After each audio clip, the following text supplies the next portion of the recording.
बोले भक्तवत्सल भगवान की जय। श्री वृंदावन बिहारी लाल की जय।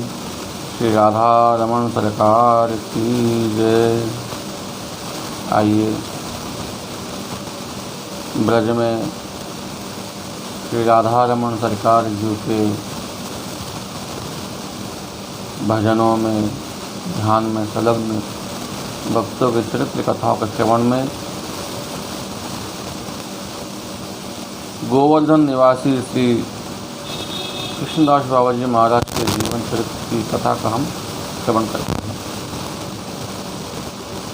यह दक्षिण देशीय दिग्विजयी तैलंग पंडित जैसे खम्भ ठोक कर सबको ललकार रहा है,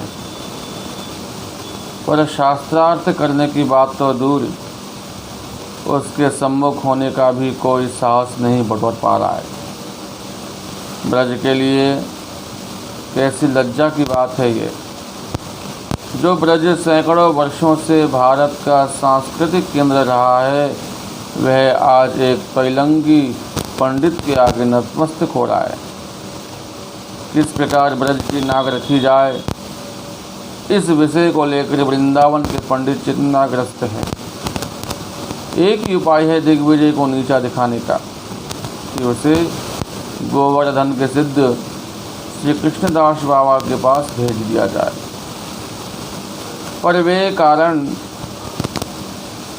वे यदि भजन आवेश के कारण उससे शास्त्रालाप ना करे, या अपने स्वाभाविक दैन्य के कारण उससे अपनी अयोग्यता ही प्रकट कर दें, तब तो रही सही बात भी बिगड़ जाएगी। इसलिए ऐसी कोई युक्ति करनी चाहिए जिससे दिग्विजय उनके पीछे पड़ जाए और उन्हें उसके पीछा छुड़ाने के लिए उससे टक्कर लेनी ही पड़े। आखिर पंडितों ने एक युक्ति सोच ली।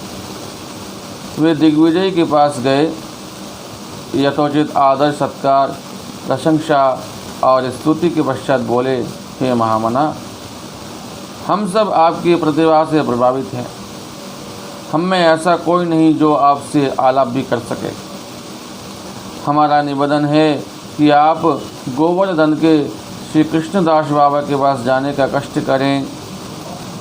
ब्रज के पंडितों के मुकुटमणि हैं वे। यदि उन्हें आपने परास्त कर दिया तो समझ लीजिए कि विश्व में आपकी विजय का डंका पिट गया। पर वे आसानी से हाथ आने वाले व्यक्ति नहीं। उन्हें शास्त्रालाप को तैयार करने के लिए आग्रह करना होगा, अपने पांडित्य का कुछ प्रदर्शन भी करना होगा। वे हर किसी से शास्त्रालाप नहीं करते, उसी से करते हैं जिसे यदि किंचित आलाप के योग्य समझते हैं। दिग्विजय के अभियान को उकसा देने के लिए इतना ही पर्याप्त था। वह दूसरे ही दिन वृंदावन से गोवर्धन गया। श्री कृष्णदास बाबा के पास जाकर बोला, सुना है आप ब्रज के पंडितों के मुकुटमणि हैं। मैं आपसे शास्त्र आलाप कर विजय पत्र लिखवाने आया हूँ। बाबा ने सोचा, ये कहाँ की मुसीबत आ गई। उन्होंने बहुत चेष्टा की दैन्य और छल वाक्यों का प्रयोग कर उसको टाल देने की, पर वह किसी प्रकार उन्हें छोड़ने को राजी न हुआ। उसे अपनी विजय का डंका जो पिटवाना था, उसने कुछ क्रुद्ध हो दुख प्रदर्शित करते हुए कहा, मैं ब्रज में यह जानकर आया था कि यहाँ बहुत से बड़े बड़े पंडित रहते हैं। उनके शास्त्र आलाप कर आनंद का उपभोग करूँगा, पर देखता हूँ कि यहाँ एक भी पंडित नहीं है तो श्रुति का शुद्ध रूप से उच्चारण भी कर सके। सिद्ध बाबा ने कहा, हाँ, आपके समान वेद परायण पंडित यहाँ कोई विरला ही होगा। आप यदि सामावेद का कोई मंत्र बढ़कर सुनाएं तो बड़ी कृपा होगी। पंडित तो ऐसा सुयोग ढूंढ ही रहा था। उसने सुललित स्वर में एक श्रुति मंत्र का पाठ किया। सिद्ध बाबा ने सुनकर कहा, स्वर में 3 दोष हैं। दिग्विजय बोला, इससे शुद्ध स्वर में मंत्र उच्चारण कर ऐसा कोई पंडित भारतवर्ष में मुझको दिखाई नहीं देता। आप ही और शुद्ध रूप में उच्चारण करें देखूं। तब सिद्ध बाबा ने स्वयं शुद्ध स्वर में मंत्र का पाठ किया। दिग्विजयी उसे सुनकर स्तब्ध और चकित रह गया। उसने बाबा को साष्टांग दंडवत कर कहा, आपकी विद्या जागतिक नहीं है। ऐसा कोई व्यक्ति इस जगत में नहीं जो आपकी बराबरी कर सके। बात बिल्कुल ठीक थी। बाबा की विद्या जागतिक नहीं थी, उनका कुछ भी तो जागतिक नहीं था। प्रारंभ से ही उनका जीवन किसी दिव्य शक्ति द्वारा परिचालित और परिपूरित था। संसार का त्याग कर पारमार्थिक जीवन यापन करने के लिए लोगों को कितना संघर्ष करना पड़ता है, अपने आप से और सगे संबंधियों से। पर बाबा को ऐसा कुछ नहीं करना पड़ रहा था। उनका जीवन पथ पहले से ही निर्दिष्ट था। उनका जन्म नरोत्तम ठाकुर महाशय के वंश परंपरा के अंतर्गत उड़ीसा के एक समुद्र परिवार में हुआ था। पिता श्री सनातन कानूनगो का स्वर्गवास होने पर उनकी माता सती हो गई थी। दाह के समय उन्होंने अपने तीनों पुत्रों को कुछ आदेश दे दिया था। सबसे छोटे पुत्र बटकृष्ण को वृंदावन में रहकर भजन करने का आदेश दिया था। बटकृष्ण ही सिद्ध श्री कृष्णदास बाबा के नाम से विख्यात हुए। 16 वर्ष की अवस्था में वे माँ के द्वारा निर्दिष्ट पद के प्रतीक बनकर वृंदावन चले आए थे। 2 वर्ष वृंदावन में पाठाभ्यास करने के पश्चात जयपुर गए श्री गोविंद जी की सेवा के उद्देश्य से। वहाँ राजा से गोविंद जी की सेवा का अधिकार प्राप्त कर 8-10 वर्ष तक उनकी सेवा की। बराबर गोविंद जी के राजभोग का प्रसाद ग्रहण करते रहे। गोविंद जी का प्रसाद ग्रहण करते हुए भी वे प्रबल काम वेग से पीड़ित होने लगे। यह देख उन्हें बड़ी चिंता हुई। शंका जागी कि गोविंद जी की सेवा में संलग्न रहते हुए और उनके चिन्मय प्रसाद का सेवन करते हुए भी काम विकार क्यों। जयपुर में ऐसा कोई न था जो उनकी शंका का समाधान कर सकता। इसलिए कामवन के सिद्ध श्री जय कृष्णदास बाबा के पास जाकर उन्होंने इस शंका का समाधान करने की प्रार्थना की। बाबा ने उत्तर दिया, देखो बेटा, एक हरे वृक्ष को काटकर पानी में डुबाओ, कुछ दिन बाद उसे निकालकर बिना सुखाए अग्नि में डाल दो, तो वह जलेगा क्या। जीव अनादि काल से संसार सागर में निपतित है। पानी में डूबे काष्ठ की तरह विषय रस में डूबा हुआ है। उसे हठात भक्ति रूपी अग्नि में डाल दो तो परिणाम वही होगा जो गीले काष्ठ को अग्नि में डालने से होता है। यदि चाहो कि भक्ति अग्नि उसे पकड़े तो विषय रस को सुखाकर भक्ति का याजन करना होगा। यदि कहो कि महाप्रसाद का विषय रस से क्या संबंध है, महारस तो चिन्मय है, महाप्रसाद तो चिन्मय है, साधारण विषयों से सर्वथा भिन्न। तो क्या तुम भूल गए महाप्रभु के वे वाक्य जो उन्होंने रघुनाथ दास से कहे थे। रघुनाथ दास गोस्वामी जगन्नाथपुरी में श्री जगन्नाथ जी का महाप्रसाद खरीद कर महाप्रभु की सेवा करते थे। इस पर उन्होंने आपत्ति की थी और कहा था, विषयीर अन्य है राजस्व निमंत्रण, अर्थात विषय का अन्न खाना रजगुण को निमंत्रण देना है, चाहे वे प्रसाद के रूप में ही क्यों ना हो। इसके विपरीत जब उन्हें यह पता चला कि रघुनाथ स्वयं जगन्नाथ जी के उस प्रसाद को धोकर उसका सेवन करते हैं जो बासी और सड़ा बासी होने के कारण मार्ग में फेंक दिया जाता है और जिसे जानवर भी सूंघ कर छोड़ जाते हैं, तब उन्हें भी उस प्रसाद का लोभ हो आया था। उन्होंने रघुनाथ के पास जाकर उसका एक गिलास छीन कर खा लिया था और कहा था, नितो नितो नाना प्रसाद खाई, ऐसे स्वाद आर कोनो प्रसादे ना। अच्छा सुनो, तुम्हें इस संबंध में एक घटना सुनाता हूँ। घटना उस समय की है जब रूप सनातन आदि वृंदावन के गोस्वामी अप्रकट हो चुके थे। बंग देश में एक वैष्णव मंडली नगर कीर्तन में प्रमन्मत्त हो नृत्य कीर्तन कर रही थी। एक प्रसिद्ध वेश्या जो अपनी अट्टालिका से इस दृश्य को देख रही थी, हठात नीचे उतरकर कीर्तनकारी वैष्णवों की पदधूलि में लोटपोट होने लगी। उनकी चरम रज के प्रभाव से तत्काल उसके मन में वैराग्य उत्पन्न हुआ। वह कीर्तन मंडली के महंत के चरणों में लौटने और क्रंदन करने लगी। महंत ने पूछा, तुम चाहती क्या हो? उसने उत्तर दिया, मैं चाहती हूँ कि मेरे पास जो लाखों रुपए के आभूषण है वह आप ठाकुर जी के लिए ले लें। मेरी जितनी धन संपत्ति है उसे वैष्णव सेवा में लगा दें और मुझे शिष्य स्वीकार कर लें। महंत जी ने कहा, मैंने तुम्हारी प्रार्थना स्वीकार की, तुम अब मेरी शिष्या हो। मेरी एक आज्ञा का पालन करो। तुम्हारे जितने भी धन संपत्ति है और जितने भी अलंकार आदि हैं उन्हें वृंदावन जाकर श्री गोविंद जी को समर्पण कर दो।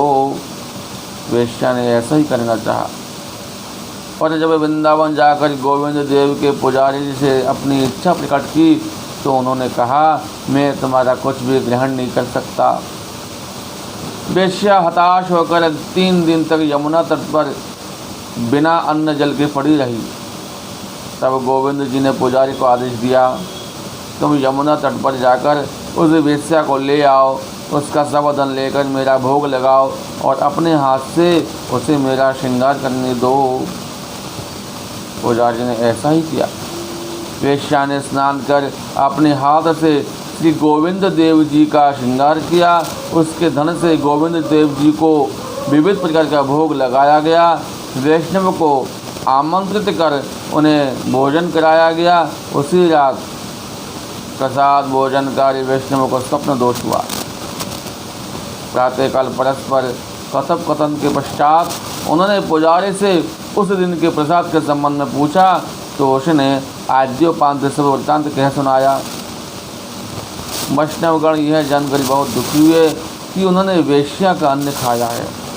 वे अपनी अपनी कुटिया पर जाकर 3 दिन तक बिना अन्न जल ग्रहण किए पड़े रहे।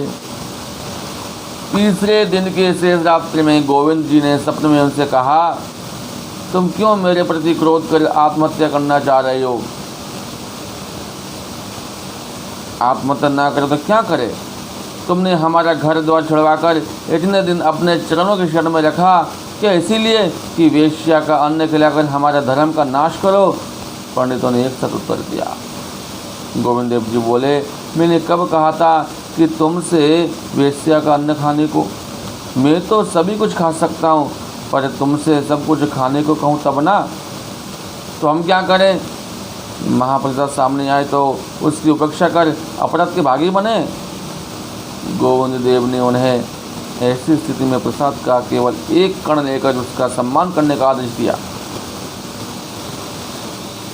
जय कृष्णदास बाबा के वचनों में श्री कृष्णदास की शंका का समाधान हुआ। उन्होंने निश्चय किया कि गोविंद देव के राजभोग प्रसाद का सेवन न करने का ये जयपुर छोड़कर नंदग्राम के पास दोमन वन में पूर्ण वैराग्य से रहकर भजन करने लगे। नंदग्राम से आटे की भिक्षा कर लाते, उसमें नीम के पत्ते मिला, कभी पानी में सान कर कच्चा और कभी बाटी की तरह सेंक कर खा लेते। धीरे धीरे उनका शरीर दुर्बल होता गया, दृष्टि शक्ति जाती रही, भिक्षा के लिए जाना भी बंद हो गया। कई दिन तक कुंड का जल पीकर रहे।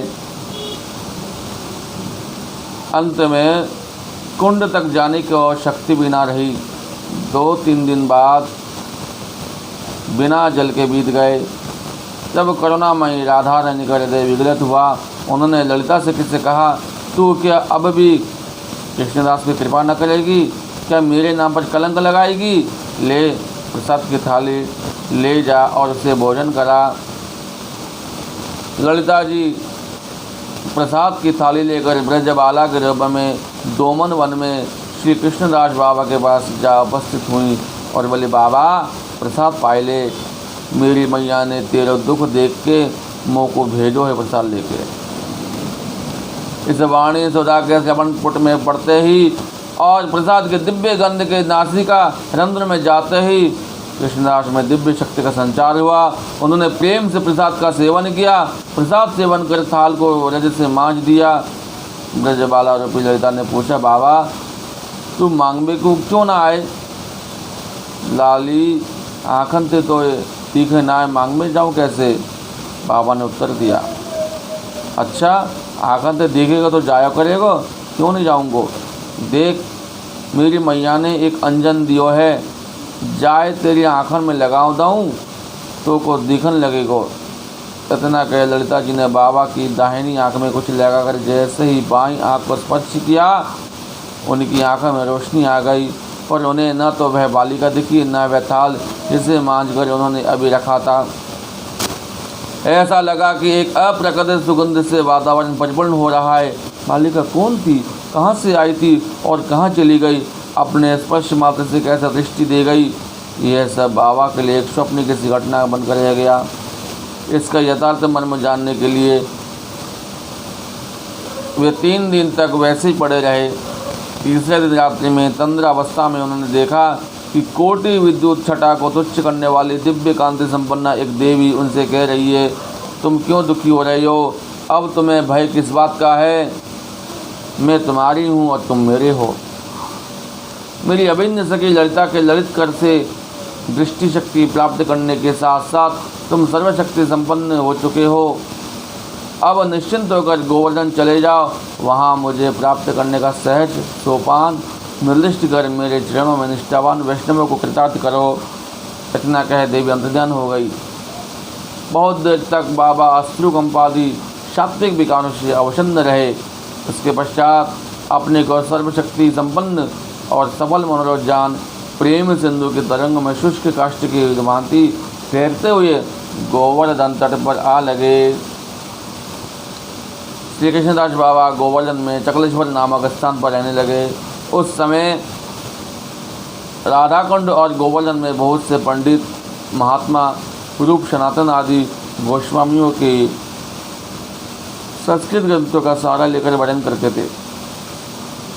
कृष्णदास बाबा को संस्कृत भाषा का यथेष्ट ज्ञान न था, इसलिए वे किसी वृद्ध वैष्णव के निकट श्री हरिनामामृत व्याकरण का अध्ययन करने लगे।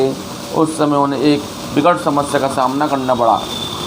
उनका अध्ययन भजन में बाधक होने लगा और भजन अध्ययन में दोनों को अंतराय जान एक दिन अत्यंत दुखित हो उन्होंने मानसी गंगा में प्राण त्याग देने का संकल्प कर लिया। रात अनिद्रा और चिंता में व्यतीत हुई। शेष रात्रि में उन्होंने सुना कि उनकी कुटी के बाहर कोई आवाज़ दे रहा है, कृष्णदास कृष्णदास। बाहर आए तो प्रत्यक्ष रूप से सामने खड़े देखा अपने अंतश्चिंतित कंथा करंगाधारी श्री सनातन प्रभुपाद और श्री ललिता देवी को। आत्मविस्मृत और किंकृतव्य विमूढ़ अवस्था में दंडवत कर उनके चरणों में जा बैठे। सनातन गोस्वामी पाद ने स्नेह से उनके मस्तक पर हाथ फेरते हुए कहा, कृष्णदास कुशल पूर्वक तो हो, मधुकरी भर पेट मिल जाती है ना? हाँ प्रभु, कृष्णदास ने हाथ जोड़कर उत्तर दिया। तब सनातन प्रभु ने कहा, देख बेटा, शास्त्र अनंत है, जिसका जहाँ तक अधिकार है वहीं तक उनका अनुशीलन करने यथेष्ट है। शास्त्र अध्ययन के कारण तुझे मरने की आवश्यकता नहीं है। ऐसी कुबुद्धिखोरी न करना, तेरे द्वारा हमारा बहुत से कार्य होना है। आज से मेरे आशीर्वाद से सभी शास्त्रों की तुझे स्वतः स्फूर्ति होगी। ललिता देवी ने आशीर्वाद दिया, तू जब भी हमारा स्मरण करेगा तभी तेरे हृदय में हमारी स्फूर्ति होगी। तेरे द्वारा ब्रजवासी वैष्णवों के भजन मुद्र का प्रकाश होगा। इतना कह दोनों से कृष्णदास बाबा के मस्तक पर चरण रख अंतर्ध्यान हो गए। इस घटना के पश्चात श्री कृष्णदास बाबा समुद्रवत गंभीर हो गए। उन्होंने छात्र को हरिनामामृत व्याकरण पढ़ाना और साधकों को भजन संबंधी उपदेश देना प्रारंभ कर दिया। हरिनामामृत व्याकरण पढ़ाते समय वे प्रतिसूत्र में नित्य लीला स्थापन कर भजन मुद्रा के द्वार का उद्घाटन करते, जिससे छात्र को अध्ययन के साथ साथ भजन शिक्षा का अवसर भी प्राप्त होता। उन्होंने श्री गोविंद लीलामृत, संकल्प कल्पद्रुम, पद कल्पतरु, क्षणदा गीति, चिंतामणि, पदामृत समुद्र आदि बहुत सी ग्रंथों का अध्ययन कर श्रीमन महाप्रभु की अष्टकालीय लीला स्मरण के साथ श्री राधा गोविंद के अष्टम लीला स्मरण की एक पद्धति का प्रणयन किया। अनुगत वैष्णव की वे उसके अनुसार भजन दीक्षा देने लगे। यही भजन पद्धति परवर्ती काल में गुटिका के नाम से प्रसिद्ध हुई। बाबा जिन्हें भजन शिक्षा देते वे सब नित्य रात्रि में उनके पास जाकर अपने अपने भजन की बात कहते। यदि उनके भजन में कोई भूल भ्रांति होती तो वे उसे सुधार देते। एक दिन महात्मा अपने भजन के विषय में कुछ कहे बिना कुछ कहे क्रंदन करने लगे। बाबा ने पूछा तो बोले, आज मैं कुछ भी भजन न कर सका। प्रातःकालीन लीला स्मरण में प्राणेश्वरी के दाहिने हाथ में अलंकार पहनाते समय श्रीहस्त की शोभा में मन इतना अटक गया कि बहुत हटाने की चेष्टा करने पर भी न हटा। बाबा ने उसे उत्साहित करते हुए कहा, तुम्हारा ही तो यथार्थ भजन हुआ है आज। सिद्ध बाबा ने जैसे जैसे भजन का उपदेश किया वे सभी सिद्ध हो गए। साधारण सिद्ध पुरुषों के लक्षणों से ब्रज के सिद्ध पुरुषों का लक्षण सर्वथा पृथक है।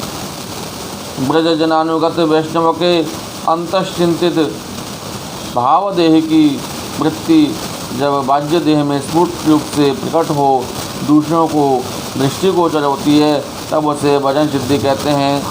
सिद्ध श्री कृष्णदास बाबा के अनुगत में भजन जो लोग सिद्ध हो गए हैं उनमें मुख्यतः हैं गोवर्धन के द्वितीय श्री कृष्णदास, मदन मोहन के श्री नित्यानंद दास, जाड़ू मंडल के श्री बलराम दास और लाला बाबू। सिद्ध श्री कृष्णदास बाबा की भजन सिद्धि से संबंधित बहुत सी घटनाओं के लोगों ने प्रत्यक्ष दर्शन किए हैं। एक बार वे होली लीला का स्मरण करते हुए अंतश्चिंतित देह से राधा रानी का अनुगत्य कर रहे थे। लीला में उनका अंग अबीर, गुलाल, कुमकुम, कस्तूरी आदि से लिस गया। अर्धबाह्य अवस्था में जब वे भजन कुटी से बाहर गए तो वैष्णव गण उन्हें रंग में रंगे देखकर और अप्राकृतिक कस्तूरी आदि की दिव्य गंध का अनुभव कर चिंतित हुए। एक बार राधा कृष्ण मानसी गंगा में जल केली करके चुके थे। तट पर ललिता विशाख आदि उनकी वेशभूषा करने में लगी थी। रूप मंजरी आदि प्रसाधन सामग्री एकत्र कर रही थी। सिद्ध बाबा मंजरी रूप में इत्र कृषि के लिए अपेक्षा कर रहे थे। दोनों का हाथ परिरस सुन उनके देह में स्तंभ हुआ और इत्र की शीशी हाथ से गिर पड़ी। उसका सौरभ चारों ओर वातावरण में व्याप्त हो गया। मानसी गंगा पर स्नान के लिए आए हुए वैष्णव ने उसे दिव्य गंध का अनुभव किया। सिद्ध बाबा से उसका कारण पूछा तो वे अपराधी की तरह बोले, क्या करूं भाई, मैं अपराधी जी हूँ। सेवा की योग्यता मुझ में है ही नहीं। प्रियतम की सेवा के समय इत्र की शीशी हाथ से गिरा दी, उसी की गंध तुम लोग ले रहे हो। एक दिन बाबा हाथ में करी वाले मानसी गंगा में स्नान के लिए गए। वहाँ जुगल किशोर के जल के लिए देख वे बाबा विष्ट हो अगाध जल में कूद पड़े। उस समय वहाँ और कोई न था। बहुत देर तक जब कुटिया पर न पहुँचे तब सेवक चिंतित हो उन्हें देखने लगे। चारों ओर खोजने पर भी उनका कहीं पता नहीं लगा। समस्त ब्रजमंडल में हाहाकार मच गया। लोग तरह तरह की अटकलें लगाने लगे। 7 दिन बाद बाबा करेवा हाथ में लिए मानसी गंगा से बाहर निकले। लोगों ने विस्मय से पूछा, बाबा 7 दिन कहाँ थे आप? वे भी विस्मित हो बोले, यहीं तो मैं स्नान करके निकल रहा हूँ। इतने से देर में 7 दिन कैसे बीत गए? तुम लोगों को ये कैसा भ्रम हो गया है?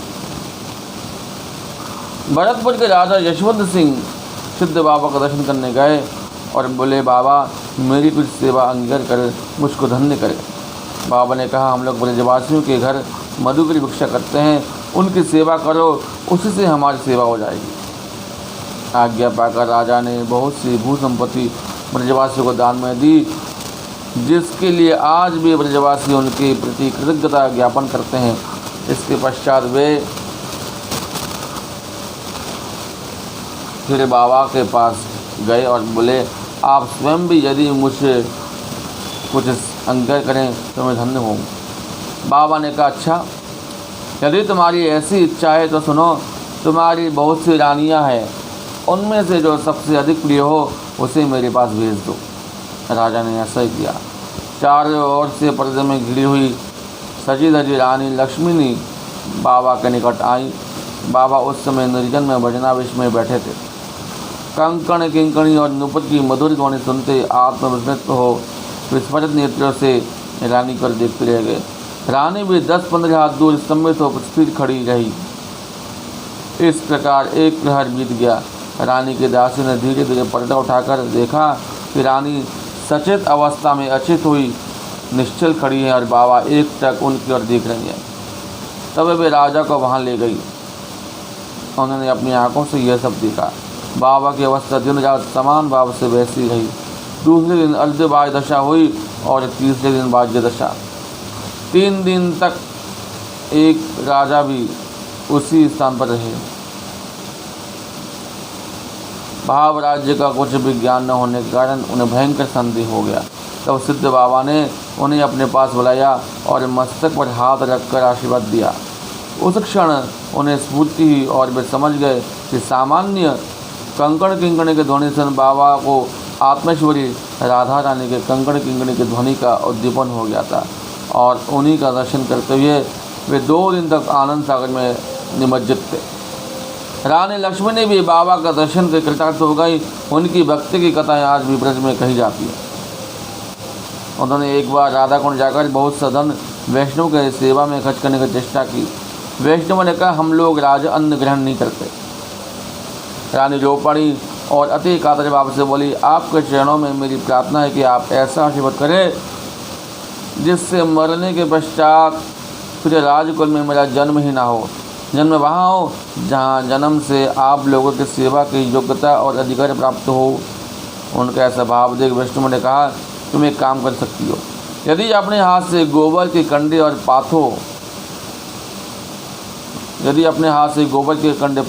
पाथो और उन्हें बेचकर प्राप्त किए धन को हमारे पास भेजो तो हम उसको स्वीकार कर लेंगे। रानी ने वैसा ही किया। आज तक रानी के दिए हुए उस धन में से राधा कुंड के वैष्णव की सेवा की जाती है। कहते हैं कि सिद्ध बाबा कई दिन तक मानसी गंगा में डूबे रहकर जल स्पर्श शून्य श्री विश्वनाथ चक्रवर्तीपाद के स्वहस्त लिखित ग्रंथ लेकर बाहर निकलते। यह भी प्रसिद्ध है कि श्री विश्वनाथ चक्रवर्तीपाद जब आवरण शून्य स्थान में बैठकर ग्रंथ लिखते तो चारों ओर घनघोर वृष्टि होने पर भी उनके ग्रंथ या शरीर को जल का एक बिंदु भी स्पर्श न करता। सिद्ध बाबा भजन के अनुकूल प्राय सभी ग्रंथ संग्रह कर योग्य व्यक्तियों की सहायता से उनका आस्वादन करते। निश्चल होकर जब वे ग्रंथ श्रवण करते तब उन्हें असाधारण प्रेमावेश होता। नेत्र से अश्रु, नासिका से श्लेष्मा और मुख से राल का ऐसा आजस्य प्रवाह होता कि दोनों ओर बैठे 2 वैष्णव लगातार पहुँचते रहते तो भी न पहुँच पाते। श्री ब्रजमंडल के सारे वैष्णव सिद्ध बाबा के पास जाकर भजन विषय जिज्ञासा करते। बाबा निरंतर भजन आवेश में रहते हुए भी उनके अनुकूल उपदेश उनको दे करके उनके भजन में उत्साहित करते रहते। बोले भक्तवत्सल भगवान की जय। श्री कृष्णदास बाबा जी, श्री कृष्णदास बाबा जी की जय।